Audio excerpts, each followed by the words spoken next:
Hello guys, നിങ്ങളുടെ വീട്ടിൽ ഒരു തക്കാളി എടുക്കാനുണ്ടോ? ഇനി നമുക്കൊരു അടിപൊളി സാധനം ഉണ്ടാക്കിയാലോ? വാ വാ വാ.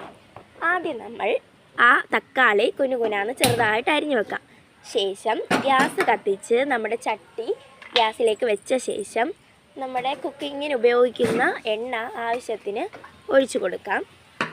ശേഷം കടുക് എടുത്ത് നമുക്ക് ആ എണ്ണയിലിട്ട് പൊട്ടിക്കാം. എണ്ണ ചൂടാകുമ്പോൾ കടുക് പൊട്ടിച്ച ശേഷം അതിലേക്ക് നമ്മൾ നേരത്തെ കുനുകുനാന്ന് അരിഞ്ഞ് വെച്ചിരുന്ന ആ തക്കാളി ഇട്ട് കൊടുക്കാം. ശേഷം അതിലേക്ക് കുറച്ച് വെള്ളവും കൂടെ ഒഴിച്ച് നന്നായിട്ട് ഇളക്കി അത് നന്നായിട്ട് വഴണ്ട് വരുന്ന സമയത്ത് അതിൻ്റെ മണ്ടയ്ക്ക് കുറച്ച് കറിവേപ്പില ഇട്ടിട്ട് നമ്മൾ ഒരു ജാറിനകത്ത് കുറച്ച് തേങ്ങയും മഞ്ഞൾപ്പൊടിയും ജീരകവും കുറച്ച് കൊച്ചുള്ളിയും കൂടി ഇട്ട് അരച്ചെടുക്കാം. അതാണിത്, നന്നായിട്ട് അരച്ചെടുത്തതാണ്.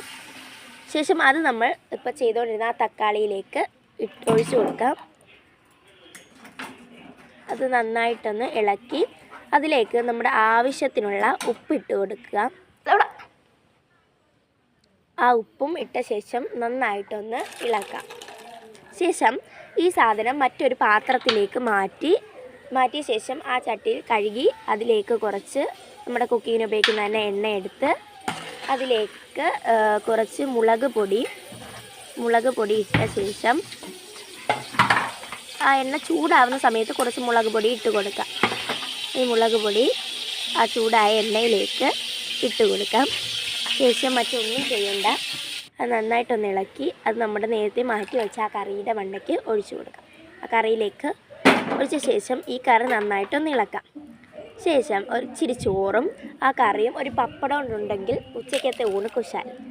നമ്മൾ ആ പപ്പടവും കൂടെ പൊരിച്ച് കഴിച്ച് നോക്കുക. എൻ്റെ ദൈവമേ, നിങ്ങൾ കാത്തോളിയോ, എനിക്കൊന്നും പറ്റില്ലേ. നമ്മൾ കഴിച്ച് നോക്കിയിട്ടുണ്ട്, കുഴപ്പമൊന്നുമില്ല, സൂപ്പറായിട്ടുണ്ട്. ഫസ്റ്റ് ടൈം ഉണ്ടായതുകൊണ്ടായിരിക്കും എങ്ങനെയൊക്കെയോ സെറ്റാക്കി.